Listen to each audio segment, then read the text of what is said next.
The eastern woodlands Native Americans of North America uh, typically have three groups: the Algonquins, the Iroquois, and the Muskegons.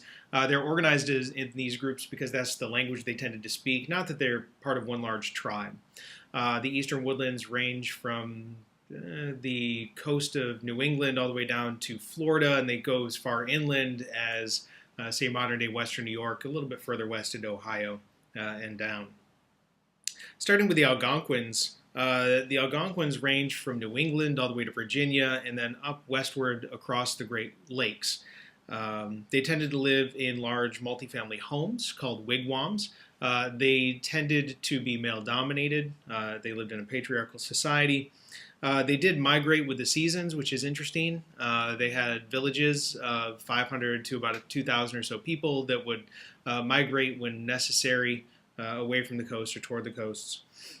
When they were on the coast, they tended to be very skilled fishermen and collected shellfish as well. When they were inland, they tended to hunt moose, deer, elk, even bobcats and mountain lions, very skilled hunters. They did practice some agriculture. Typically, this involved burning large, dense forest areas in order to increase soil fertility. And they planted corn, beans, squash, those kinds of things. In modern day upstate New York, western New York, western Pennsylvania, even down into Virginia, we have the second group known as the Iroquois.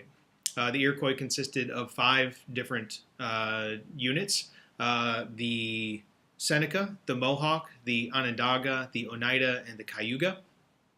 These five organizations tended to work together in what's called the Iroquois Confederacy. In fact, Benjamin Franklin, during the French and Indian War, suggested that the colonies unite similar to the Iroquois Confederacy. That was largely shot down, though.